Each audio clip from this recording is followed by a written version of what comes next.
I'm Tanya Fox, and you're listening to Fox Talks Business Podcast. I started my career in the corporate world, but always played to my own tune and loved to think outside of the box. This didn't always serve me well with the bosses, so I made the decision to become an entrepreneur. And that little seed of entrepreneurial curiosity continued to grow as I branched out into retail, service, and franchise businesses. Now, I have been fortunate to have amazing successes in the last 2 decades, but they did not come without some really big failures and even bigger lessons learned. And that's why I started this podcast, not just to share the failures, but to show you how you can turn every failure into a success. We're going to hear from some amazing humans from around the world that are going to share their stories of the good, the bad, and the motivational entrepreneurial life has to offer. After all, life is too short to make all of the mistakes yourself, so why not learn from each other? And of course, we're going to have some fun, because as I always say, well, you know what? I'll tell you that at the end of the episode. Hello, Foxy listeners. Welcome to the show today. Today, my guest, I think we're going to have a really interesting conversation. Now, we're going to be digging into SEO. Before you start glazing your eyes over, I have Steven's assurance that we are going to be diving into this, that you're going to be walking away with tangible stuff about how to actually start making this work for you in less than the hour it's taking you to listen to this episode. So, Steven, thank you for coming on the show today. Thanks, Tanya. I'm excited to be here.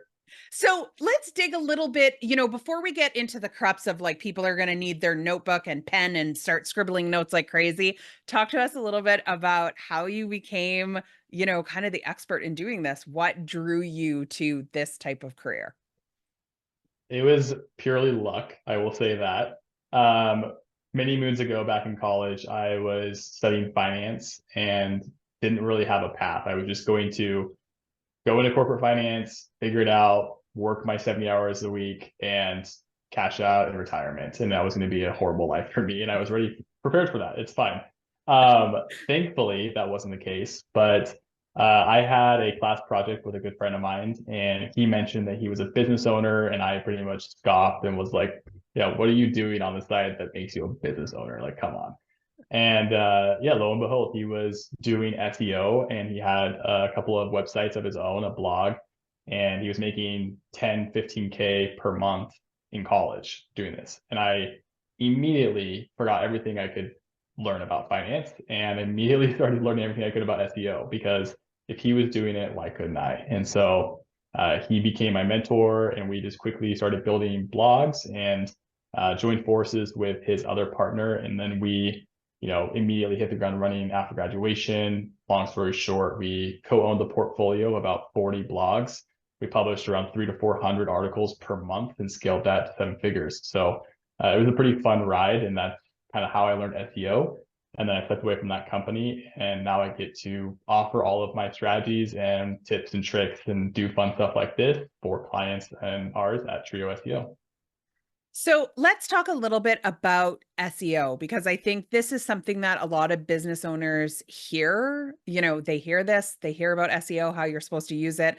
I think there's a lot out there that are like, I couldn't even tell you exactly what it stands for. And I don't know how I'm supposed to use it. So Yep. let's pare back right to the very, very basics of it. And then can you talk a little bit about blogging? Because I think this is a thing that some people are like, isn't that like, are we over that? Is that Yeah. done? I thought that was done. Thankfully, it's not. I wouldn't have a job. But yeah, so we'll break it down. So like SEO stands as an acronym for search engine optimization, which is just a really fancy way for saying how Google reads your website and how Google chooses to rank your content on a search result. So anytime you're searching for something, whether it's best winter jacket or how to bake a cake, outside of the top, paid ads that we ever see at the top, you're going to have a list of organic search results, which means that Google, for some reason, thinks that those are worthy of being in the top search criteria for those results. And they're pretty much answers to those questions. And so our goal as SEOs is to figure out how to optimize or how to set up a website for success so that when people look for stuff, you show up. pretty straightforward. Perfect. So now let's go over to like the blogging side of it, because I think a lot of people, there's always that page that's on the website that gets created, but it kind of gets sort of lost or left to the side, I guess. So talk to us a little bit about why it's not dead and how people can start using it to start gaining that traction that they're so desperately looking for in business. Yeah. So one of the best ways to think about it is like an iceberg. And so we all know the tragic story of Titanic, where you see this little iceberg up top, but what really sank the ship was this massive piece of ice below the water. And so if you consider your iceberg as your website, well, whatever you have on the front level, which is like your home page, your about page, those generic pages we all see, well, your blog acts as that ice below the water. And so it's really your opportunity to create content that speaks to your ideal customers. It showcases your authority, it showcases your expertise on a specific topic, while also giving Google much more context about who you are as a company. So the more content that you have on your site, the more keywords you'll inherently have about your niche or your industry or your business. And then that just tells Google, hey, I have all this expertise on this topic, rank me better than my competitors. And so that's kind of the name of the game, is that Google wants to showcase experts and authoritative resources because there's a lot of credibility behind that search result and whoever's appearing at the top of the search. So your blogs, in a sense, are building up your credibility while also kind of building into all of the pieces of the process that allow your company to connect with your ideal customer. So what if somebody is out there and they're like, okay, I know about writing about this or like about blogs and stuff like that, but what am I supposed to like, how many of these am I supposed to do? How often am I supposed to do this? What the heck am I going to write about? What are some of the ways that they can kind of solve that? Yeah, so I mean that's kind of the harder part, I would say, unless you have access to these analytics tools and all that sort of stuff. The worst thing I'll start with by saying is never write a blog based on what you think is interesting. If you just go out and write a blog and we're like, this is going to be a great topic and my readers are going to love this and my business is going to benefit, 9 times out of 10, it will not rank on Google because there's not an exact intent or a specific topic in mind. So for example, if you're looking at our company, TrioSEO, we're obviously a SEO services company. It makes sense for our company to have an article about how to choose an SEO agency. That actually is a search term that people are looking for, that when they're in that process, they are looking about how to go about that process for their own self. And so from our perspective, if we write an article about, you know, top tips and tricks when trying to choose how to work with an SEO company, we're going to write an article about that, show up in search, and now we're on the map in front of that client. So it really just comes back to intent. I mean, you can look at your competitors, see what they're writing about. You can use free tools to kind of get a good idea, and just kind of seeing like what is the actual questions that relate back to your product or service. So would a good exercise too is like also thinking about like if you were searching for your business, what are some of the questions you would put in Google yourself, trying to find trying to find the right one. Yeah, I mean, the other thing too is like make sure that you're actually searching Google like we really search Google. So like, no one's looking for a full sentence on Google. It's usually 2 or 3 words, and then at some point you're gonna arrive at the destination. So like if you are a local brick and mortar company, it's not gonna be what is the best oil change mechanic near me? It's just oil change near me. And you're Right. kind of like getting that. So like obviously it's not a good blog topic, but hopefully on your website, if you are a mechanic, you should say services, oil change, all about oil change, like kind of speak to that. So yeah, kind of look at the search intent as more of like, how do people actually search for things? How would I do it? And put yourself in their perspective of how people are going to engage with that content and just strictly use Google like they would. How is that going to see and how is that going to resonate with the people that are actually your customers? Right. I guess that's true. Because if you relate it to like you were saying before, like the baking a cake thing, nobody searches for, how my grandmother churned the butter to make a Oh, cake, even though that's what shows up in the recipe. it's my worst. Like that's my favorite analogy. I'm sorry that you got to before me, but like there's nothing more painful than when people go to search for something and it's buried in like 2,000 words of nonsense. Like just give me the recipe. Come on, it's horrible. Just how many cups of sugar? I know, right? Oh my gosh, I can't stand it. So, since we're on that topic, let's talk about more ways of things that people should avoid when writing their own blogs. What are some of the things that you see that are like common errors that people are making? Some that are obvious, like nobody gives a crap how you churn this butter, they just really want the recipe, to Yeah. some that maybe aren't that obvious to people, or constant mistakes that you see people are making. Yeah, so the biggest thing is adhering to Google's favorite acronym called EAT. It's EEAT. And it stands for the experience, the expertise, the authoritativeness, and the trustworthiness that your site is giving off to visitors. So if we're thinking back to any page on your site, specifically, let's talk about the blog. Does your blog have an author bio? Does it have a picture of yourself? Does your bio link maybe to your LinkedIn that shows, hey, I actually know what I'm talking about. Here's my credibility to speak on that. Does it have a date of publication? Does it show when it was last updated? If it was last updated, what did you update? What was changed? So being extra transparent and also speaking to the user experience of your site are those really easy, tangible, quick wins that people don't think about because they just look at their website as a website, but they don't think about it as a asset to their business and how people are engaging with it that actually gets them closer to the end destination of signing up for services, buying products, or signing up for a newsletter, whatever that mechanic might be. Yeah, that's actually a great tip, because I was just thinking the other day I was searching for like how to do, again, I can't even remember exactly what it was, but it was like how to do something like in a certain program.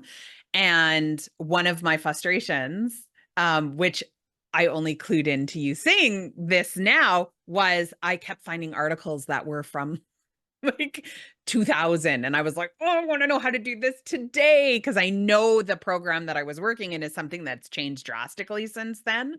But it's something that I would never think of doing myself, is making sure that something as simple as the date is up there so people know how relevant that information is. Yeah, 100%. And that's kind of the thing too, where it's like, even though the article might be updated, people don't think about the fact that most websites will showcase your original data published. So say you published that, you know, 5 years ago, that's the date that's probably going to be displayed. So if you go back and update it, change that date, and it'll also help Google recognize that it's a fresh piece of content, which Google loves.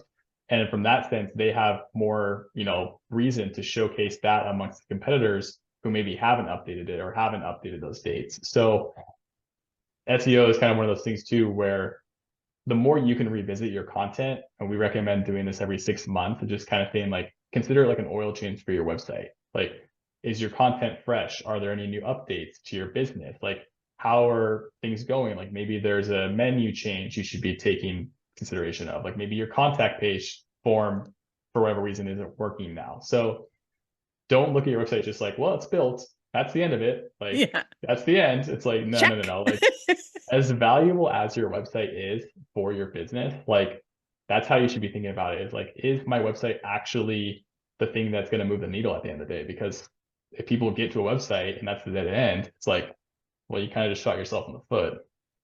Right. So what are some of we've talked about some of the things that you shouldn't do. What are some of the key things when you're doing this, that are going to be really beneficial? Maybe we can use some examples for specific industries. So let's use one, say a retail store, in a smaller town. So not large population, but we'll say kind of like a little rural area kind of thing, who sells, I don't know, handmade soaps and bath bombs and stuff like that. Just to give you, you're like, thanks for putting me on the spot for this, but Yeah. I just really want like some tangible thing, like some examples that people can be like, oh my God, that's me. Yeah, no, I love that. So this is a fun little puzzle for me. So the biggest thing I'll start by saying is that there is a difference between local SEO, which I'm about to kind of dabble in a little bit, and non-local SEO. Okay. So if you are a brick and mortar, you have foot traffic, the first thing is just having your Google business profile set up and optimized. So what are your open hours? Are you open on holidays? Do you have pictures on your Google business profile showcasing products or your team? Does it have website links? Does the address match your address on your website? There's a thing called NAP, which is an acronym for your name, your address, and your phone number. That should be consistent across anything online. Because Google can know, like, they know way more than we think they know. Like, they know if that number is different or the address is different, they're like, whoa, what's up? Like, is this actually the same business? So low hanging fruit there is just making sure your business profile is set up. Treat it like a social media profile. If you can post updates on there, you can treat it like a blog almost. Like if you have a summer promo or you have a special coming through, like post pictures, post an update. That tells Google that you're active. They love that. And it will show them that, like, hey, this business is alive and thriving. Like, we're going to showcase them over search intent. So that's the huge part. Do you find a lot of people kind of do that almost like you were talking about your website, as they set up, their Oh yeah, their business thing on Google, and then they're like, "Hey, I'm there." 100%. And like Right. reviews too. Like if you know that you have a customer that just like, we all have those customers or clients every now and then that just like make our life cake. Like we just love working with them. They can never like, don't be afraid to ask them for a review. Like send them a QR code, say like, hey, like I really love working with you. And if you've had the same experience, like would love your feedback on my Google review. Like the more of those you get, it kind of acts as like a vote of confidence from Google's perspective that says like, this company has 100 5-star reviews. This other company has one. Which one am I going to show to my to search results? Like that's a pretty Right. clear no-brainer. On your website, also just like link that, to any local directories you have. People forget that there's still a Yellow Pages website, like all that sort of stuff where we kind of forget about the no-name directories, but people use them, like Yelp. Another great example. Do you have a Yelp profile? All of that information should be an exact replica to your Google business profile. Those sort of things are kind of like clear where you just start to think like your Apple Maps profile. Like there's a lot, and you can use a website called Bright Local, and they will be kind of like an aggregate to say post it on 20 different websites, and you just have to do it once, and they kind of like help automate that. Um, Website stuff is like what links are in your footer. People often, like, you might not think about it, but people scroll down all the way to the bottom, figure out what's at the bottom of your website in your footer. Is it your contact page, your services page? Maybe you have a newsletter you want to promote. Is there a newsletter form there? Menu navigation, like just making sure that the services and the kind of products you're selling, if you're like that local boutique shop, do they make sense? Like from a category perspective. Like if you're selling jackets, maybe it should be like / jackets, and then you have all the categories. It should be bundled and organized. It's a very, it's once you kind of are kind of more prone to it, you realize like, oh, that makes sense. Like, but at the same Right. time, if you haven't ever been exposed to that, it's like, okay, let's go back and kind of like organize and just make sure it's a really, really great experience for any customer that comes through. So let's talk about the other side of it. Let's give examples like you were saying. I mean, we talked about sort of local. What about a B2B, that's a service-based business that takes clients from anywhere? Like Yeah. we all get those people who are like, my ideal client is someone who will pay me. I'll work with anybody from anywhere. Yeah. So how do they go about that? Because it would be different, obviously. Yeah, so that's going to be more in like the organic search game of trying to make sure that your service pages are rich with keywords and they're not overlapping. So like one of the common mistakes I see is that people will have like one big service page for 4 different offers, when really you should have 4 different pages because those are 4 different clients or 4 different customers. Right. So like for example, say that you are a coaching business and you offer B2B sales coaching or B2B coaching in general, but maybe a subdivision of that is sales coaching. Maybe you do marketing coaching. Maybe you do operations coaching. Maybe you're just like the best B2B coach and you have 3 to 4 services. The person who lands on B2B sales coaching is likely not interested in B2B operations coaching. So it wouldn't make sense to have those bundled together. So same thing is like, does the person going on this page care about all that content? How do we give them the best experience possible? And then the other thing too, which is also relevant to local, I would say, is just making sure that you're building your backlink profile. And this is where people start to glaze over. So I will do my best not to go in depth, but think about this as like another vote of confidence. Like if you have a website or a friend or an ally in your space, that could potentially give you a shout out and say, hey, like, go look at this website, and they link to your website. That is what's called a backlink. So they're choosing to link from their website to yours. The more of those you have that are credible and reliable, the better. It's pretty much like your street cred on Google, pretty much. So how do you know that they're credible? Because you had said, so how does Yeah. somebody know Like that if they're it's like a asking the right people? legit business, like, Okay, it's just kind of like, don't, if someone's like finds a website and they're offering to give any link for free and it seems like it's spammy and shady, like use your gotcha. gut feeling on it. So Like it should use people be, that like other businesses that you obviously yeah, know or and like that are reach active out. themselves. Yeah, like, if you go to a networking event, if you're local, um, and maybe it's like not a competitor, but maybe it's like there's some sort of like synergy between them. Like, hey, how can I work with this person? Like maybe you become a partner and now you're on their partner page. Maybe they're on yours, and that link together is kind of like a nice connection from Google's point of view.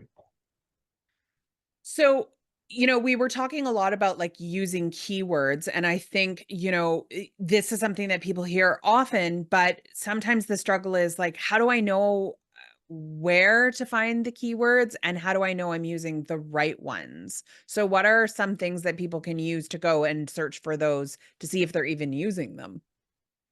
Yeah, so there's a whole suite of tools depending on where you kind of stand in the experience range. So I'll kind of go through a few. So if you're an absolute beginner and SEO is like this massive daunting thing, um, you should just look at your website analytics and figure out what are people searching for and how are they finding you. Like if you have a website, you get free access to Google Analytics and Google Search Console. Set up your site there, let some data pour in, and then figure out what terms are actually showed for people and how they're getting to your website, and then just try to work those more into your content.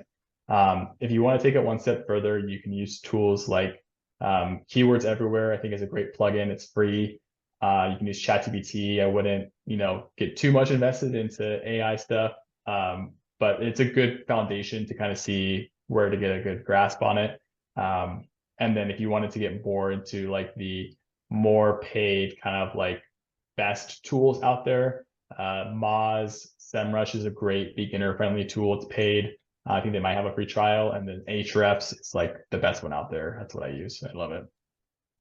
So, in for the I wouldn't say like beginner business, but for somebody who's, kind of been around for a while, has been one of those people who are going, yeah, I'm one of those people who sort of set up my website. I have some blogs on there, but they're sort of like sporadic.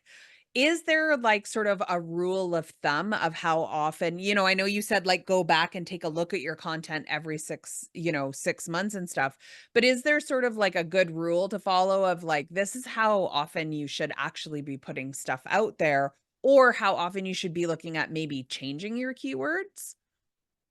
So if you have a good strategy in place, like say your website's doing well, it's ranking for what you want it to be ranking for, say that you have some understanding like, hey, like you're top 5 for Google, like if you have a good thing working for you, don't change a lot of it. Usually a lot of the changes should be meaningful changes. So maybe content, maybe there's a whole trend or industry change that came out and like your stuff is now obsolete. Update that. Maybe you have a massive business update that you need to send out to your clients and customers, like send that up. So kind of think about it from a strategic standpoint and make sure that the update is actually meaningful. Don't also just go in there and stuff your page with keywords. Like if it seems like content is becoming less conversational from a engagement standpoint, Google will recognize that. People will recognize that. Like it should still feel like it's a conversational format. And then like content wise, it's more for like if you have blogs, I would say every 6 months. But Yeah, I think the biggest thing is just kind of like, making sure that does your SEO have a goal? And it doesn't have to. I think that's a kind of a clear thing to state too, is that like maybe your business isn't for SEO. If you're 100% relying on word of mouth and direct referrals, like that's the ideal situation. Like by all means, leverage that to the max. If you feel like there's an opportunity for organic traffic or local traffic, maybe that's when you should kind of get to the drawing board and maybe weekend warrior of it, and maybe spend your Saturday or Sunday morning with your coffee looking at things and just seeing like, does this make sense? So let's talk a little bit about, because I know there's going to be people who are out there that are going to, hopefully they're going and rushing and checking, do I even have this Google business thing set up? When's the last time I looked at it? But there's also going to be the other side of people who are like, this is just, like you said, their eyes glaze over and they don't want to deal with it. Let's talk a little bit about when somebody is at the point where they're like, okay, I want to bring in new people. I want to start being registered so people can find me, but I know I need help with this. Going out there and searching, right? Doing that Google search of like, how do I find SEO? There's so much that comes up. And I know because I Googled it just before this episode and I was like, good Lord. So what are some of the things or some of the questions that people should ask when they're looking for a company to help them with this? How do they go about knowing that they're finding the right person? Yeah, I would say definitely lean on someone's expertise and their experience and any case studies they can offer.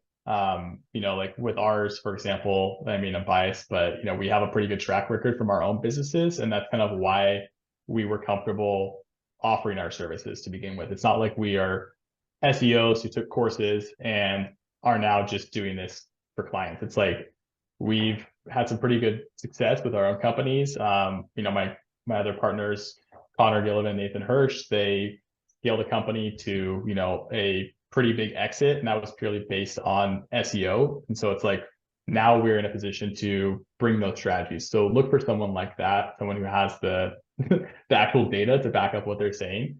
And then the other side too is like go up your vibes. Like if this guy or person seems sketchy and shady and they are promising things that seem unrealistic, like probably is a sign. SEO is never a for sure thing. If someone's promising you that they're going to have you ranked on the first page of Google, ranking first in 30 days, run. Like they will just take your money.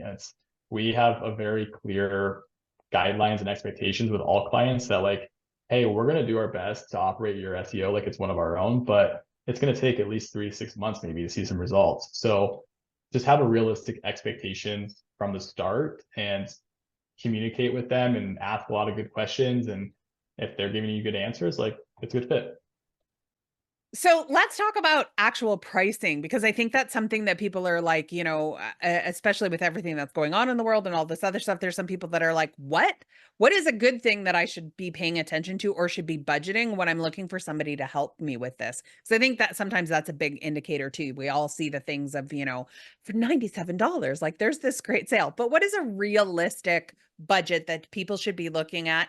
And also time frame, because like you said, if you have somebody who's like saying, I'm going to rank you number one in 30 days run. So what's a realistic budget and a realistic timeline of how something like this could take starting off? Because I know it's a long game here, but Yeah. So one of the biggest cliches that I will have to say here is that it depends. It's kind of an ongoing joke in SEO, but if you're a brand new site, say you just set up your first website and you're looking to just invest in your SEO, that's going to take much longer than if you were a 10-year-old business. You have a great authority, you have backlinks, you have partners. Like Google's just going to trust the other person inherently.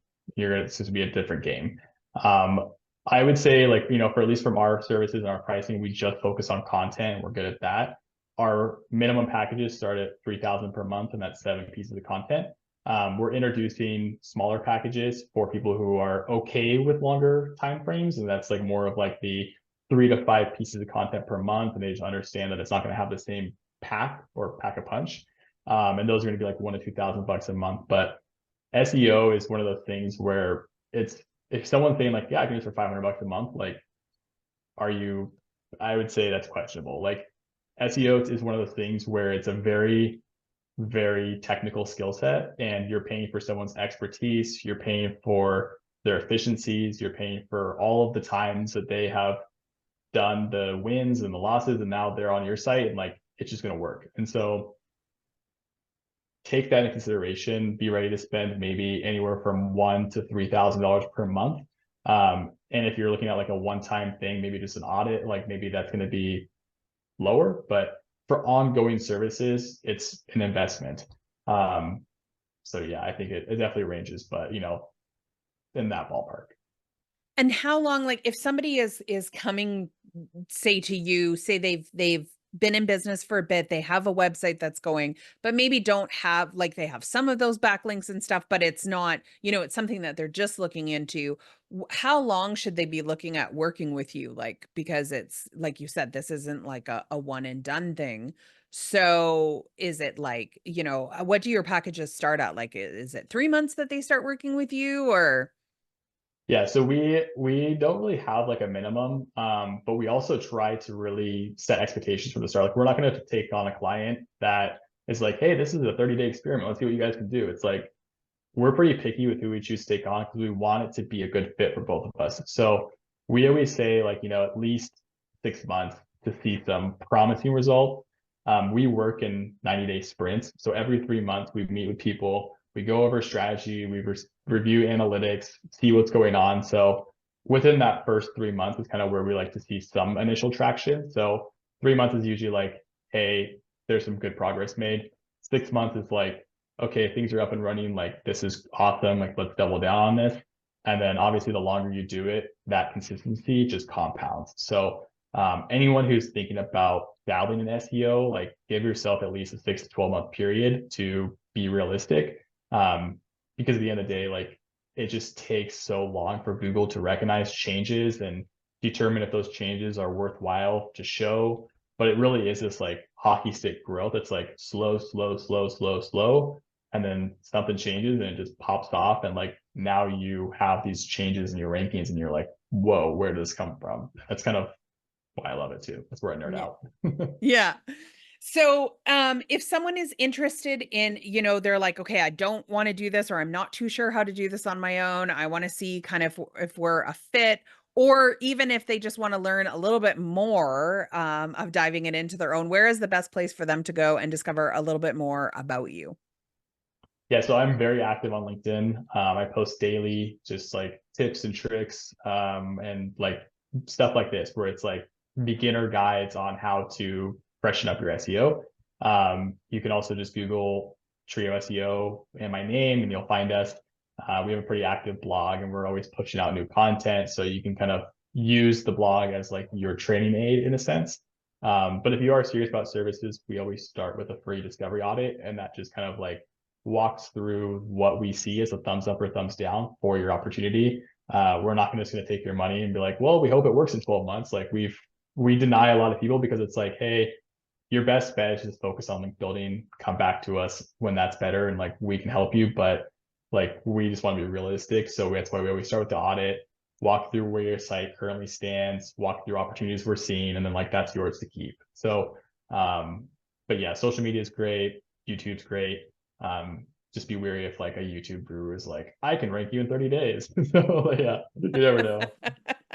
And I think there's so many out there, and that's why I think it Yeah. gets, kind of confusing for people. So you want to make sure you find somebody who, has that connection, or even like we were saying before, has that experience that has, worked with somebody, or shows that, they've done something for somebody who's in your similar industry.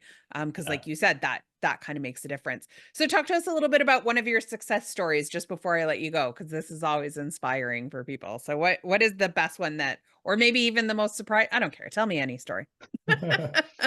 Oh, let's see.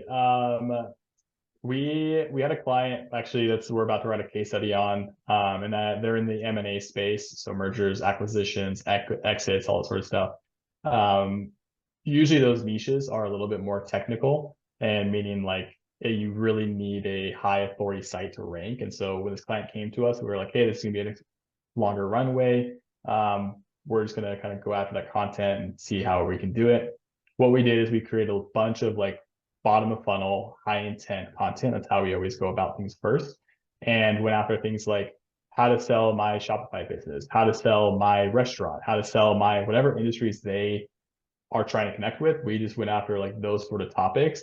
And the site has just exploded. It's been great to see. It's been a lot of fun. Alternatively, we've done this for our own site too. Like, we practice what we preach. We've treated our site as a client from day one and consistently published about 5 to 10 pieces of content per month for last year. And all of that has exploded too. So it's like a really fun way to use our own site as a case study in a sense and treat ourselves like a customer, so that when we go to work with people, we can just pull up our own site and be like, here's how we would build yours. Here's exactly what we did to ours, and just like replicate that strategy to a T, use the same principles, and kind of translate it over to their own niche or whatever product or service they offer. I love that. Well, we'll make sure we have all of the links to where people can connect with you. And if anybody who's out there that you could say, here's the one thing that you should do as soon as you get off this call to help yourself out, what would that be? I would say go and look at your site incognito mode and put yourself in the shoes of your ideal customer. Remove yourself as the business owner and think about, look at all the things that you would normally look at. Like, what does your menu look like? What does your homepage look like? Do the images make sense? Is it good on mobile? Pull up your phone on, pull up the website on mobile. Walk through that stage of your website and think about it from their perspective. If you're scrolling and scrolling and scrolling and there's no call to action, maybe you should go back and add one. So when you start thinking more about how your website looks from different points of view, it kind of changes your perspective from a business owner into more of what they're looking at. And the other thing too, as kind of a bonus thing, is I would say is like, ask people, like don't be afraid to ask your clients or customers who you have a really good relationship with, like, hey, I'm thinking about updating my website. What do you think about my homepage? Like, is this contact form make sense? Like, what would you want to know? Like, how can I change this to make it better? Like, people aren't afraid to give you advice, and you don't have to implement it, but that's the only way you can really learn, is just talking to your customers and getting more information and then going back and applying that. Yeah, I love that. And I think it's a good way also to get more of those testimonials that we're all wanting, because, they've got buy-in now because you're asking their opinion. So they're more likely then to go and give you that review afterwards, because they're like, oh my God, that was my change. That was my suggestion. Yep, 100%. Well, thank you so much. I think there's, a lot here that, people can even like start to take a little bit of a breath and go, this is something that, I can do. I don't have to like dive headfirst into it, and, have a path also to, to kind of find some help when it's needed. So I appreciate you taking the time today, Stephen, with me. Yeah, of course. Thanks, Tanya. So I know sometimes thinking about keywords, thinking about SEO, thinking about blogs, thinking about things you should write just seems like more and more stuff that you have to add to your ever-growing to-do list. But it's one thing that is going to help you to actually eventually have more time, because it all leads to something that's bigger and better, and we all want to be found a lot easier. And although SEO is, like Steven said, a huge topic that has a lot of intricacies and stuff like that that go on it, really start simple about actually using your analytics, because no matter what site you used, if you used Squarespace, if you just did a simple one, there's always analytics that are available to you to be able to see what is going on, how are people searching for you, and even ask like Steven said, your clients, how did you find me? What were some of the things that you would look for? What are some of the things you would look for if you're finding, your competition or other people that do things? What are keywords that you're using to come up, and how are you using those to benefit so people can find you easier? Because at the end of the day, business is all about people being able to know you exist. And how can they find you? You have to be more present. How do you be more present? It's that SEO. So it all comes back in a circle. So I hope this episode gave you some ideas of ways that you can start changing how you think about not only your website, but potentially, starting or growing again a blog that you've started before, and taking a different look at your website, and making sure that you're heading on and looking at your Google. Are you keeping that up to date? I know it's something I need to go and do right away. So, no matter what it is you're doing today, make sure that you always take time to stop and have fun. Because, as I always say, if you're not having fun, why are you doing it?